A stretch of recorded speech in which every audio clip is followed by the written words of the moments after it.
తెలంగాణలో కేవలం పోలీసు రాజ్యం మాత్రమే నడుస్తుంది. ప్రత్యేకించి నల్గొండ జిల్లాలో ఇక్కడ ఉన్న మంత్రులు రైతులకు నీళ్లు ఇవ్వలేక, కరెంట్ ఇవ్వలేక, ఎరువులు ఇవ్వలేక, ప్రజల నుంచి వస్తున్న ప్రశ్నలకి సమాధానాలు చెప్పలేక కేవలం పోలీసులను అడ్డం పెట్టుకొని పరిపాలన చేస్తున్నారు.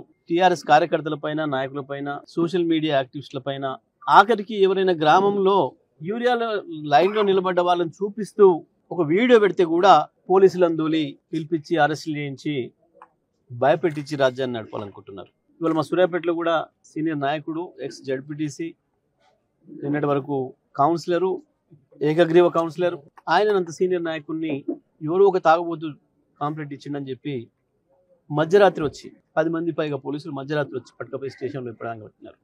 ప్రజలు పెద్ద ఎత్తున తరలి వచ్చి, మహిళలు మొత్తం ఊరు మహిళలందరూ కదిలి వచ్చి స్టేషన్ ముందర కూర్చుంటే ఇవాళ ప్రజల ఒత్తిడికి భయపడి మళ్ళీ వదిలిపెట్టారు. ప్రజా ఉద్యమాల ద్వారానే నాయకుల్ని, కార్యకర్తల్ని కాపాడుకోవాలి తప్ప ఇక అంతకు మించి మార్గం లేదు అనేది ఇవాళ మనకు స్పష్టంగా కనబడుతుంది. నేను 2 రోజుల క్రితమే చెప్పినాను, నల్గొండ, సూర్యాపేట ఇద్దరు ఎస్పీలకు కూడా నేను పత్రికా ముఖంగా విజ్ఞప్తి చేసిన. మీ కింది స్థాయి పోలీసు అధికారులు మీ కంట్రోల్లో ఉండడం లేదు.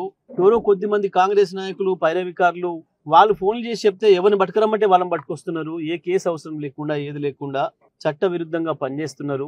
ఎస్పీలు ఇద్దరు కూడా అలర్ట్ కావాలి. మీరు నడపండి పోలీస్ వ్యవస్థను.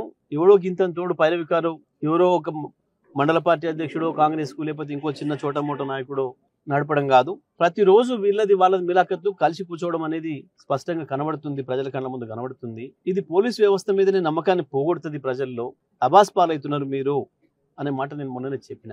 ఇవాళ మళ్ళీ ఇది కనబడుతుంది మనకి. ఇవాళ సూర్యాపేటలో జరిగింది ఏదైతుందో రాష్ట్రం అంతటి కూడా ఇదే జరుగుతుంది. పెద్ద ఎత్తున ప్రజలు తిరుగుబాటుకు వస్తారు. ప్రజలే స్టేషన్లను చుట్టుముట్టి వాళ్ళ నాయకులను వదిలిపించుకునే పరిస్థితి వస్తుంది. వాళ్ళ నాయకులను పోలీసుల నుంచి విడిపించుకునే పరిస్థితి వస్తుంది. నేను టీఆర్ఎస్ కార్యకర్తలకి, ప్రజలందరూ కూడా విజ్ఞప్తి చేస్తున్నా, ఇది ఒకటే మార్గం. ప్రజల ఒత్తిడితోనే వాళ్ళ మెడలు వంచాలి, ప్రభుత్వం మెడలు వంచాలి. ఇది కేవలం మా కార్యకర్తల్ని, నాయకులను విడిపించుకోవడం కొరకే కాదు. ప్రభుత్వం ఇచ్చిన హామీలు ఏవైతున్నాయో వాటన్నిటిని నెరవేర్చడం కొరకు కూడా ఇదే పెద్ద ఎత్తున ఇదే పద్ధతిలో ఉద్యమాలకు పోవాల్సిన అవసరం కూడా ఉంది. సరిపోయింది, 2 ఏళ్ళు ఇచ్చిన సమయం ఈ ప్రభుత్వానికి. ఎంత కొత్త ప్రభుత్వం అయినా ఎవరికైనా 6 నెలలు ఇవ్వడమే ఎక్కువ. కేసీఆర్ విజ్ఞతకు నిదర్శనం ఇది. 2 సంవత్సరాల సమయం ఇచ్చినాం. 6 గ్యారెంటీల విషయంలో మీరు చేస్తున్న మోసాలు ఇక ఒక్కటొక్కటిగా మొదలు పెడతాం.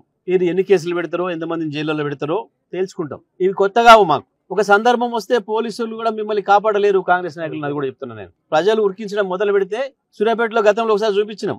ఏమవుతుందో, ప్రజల తిరుగుబాటు ఎట్లా ఉంటుందో కూడా చూసిండ్రు. ఇంకా బుద్ధి తెచ్చుకోకుండా ఇదే పద్ధతుల్లో ఎట్లా కొనసాగిస్తామంటే తప్పకుండా మా పద్ధతులు మాకుంటాయి, మా ఎత్తుగడలు మాకుంటాయి. ప్రజల అండ ఉన్నప్పుడు మీరు ఈ చిల్లర చేష్టలతో, చిల్లర కేసులతో మమ్మల్ని భయపెట్టలేరు. ఇప్పటి కూడా నేను మళ్ళీ చెప్తా ఉన్నా, సూర్యాపేట ఎస్పీ గారు, ఇవాళ ప్రజలకు అంత పెద్ద ఎత్తున తరలి వస్తే వాస్తవం అర్థమైంది ఏం జరిగింది ఇక్కడ అని. ఒకవైపు గంజాయి తాగుబోతుల రాజ్యం ఎక్కువైంది. ఇష్టం వచ్చిన పద్ధతుల్లో ప్రవర్తిస్తున్నారు, దాంతో నేరాలు చేస్తున్నారు. వాటిని అదుపు చేయండి. మొదలు కాంగ్రెస్ నాయకులు చేస్తున్న దురాగతాలను ఆపండి. ప్రతిపక్ష నాయకులు ఎప్పుడు కూడా ఏం తప్పులు చేయరు, ప్రజల కొరకు పని చేయడం తప్ప.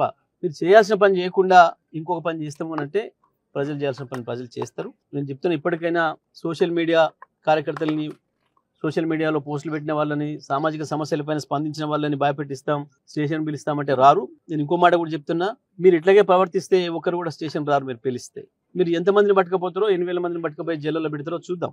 ఆ పరిస్థితి తెచ్చుకోవద్దు. పోలీస్ అధికారులను కంట్రోల్ చేయండి, చట్ట ప్రకారం పనిచేసేటట్టు చేయండి అని చెప్పి నేను మరొకసారి కూడా చెప్తా ఉన్నా. ఈ అక్రమ అరెస్టులను ఖండిస్తా ఉన్నాను. నేను ఎట్టి పరిస్థితుల్లో కూడా వీటికి భయపడే పని కూడా లేదు. టీఆర్ఎస్ కార్యకర్తలకు కూడా, బీఆర్ఎస్ కార్యకర్తలకు కూడా విజ్ఞప్తి చేస్తున్నా, ఈ పని మాలిన కేసులు మన ఏమీ కదిలించలేవు, ఏమి చేయలేవు. పోదాం, సిద్ధమవుదాం, జైల్లో కూడా సిద్ధమవుదాం. ప్రజల కొరకు ఏమి ఇబ్బంది లేదు. ఇగో ఇదే పద్ధతుల్లో జన సమీకరణతోనే, ప్రజల ఒత్తిడితోనే మనం మన నాయకులు కాపాడుకుందాం.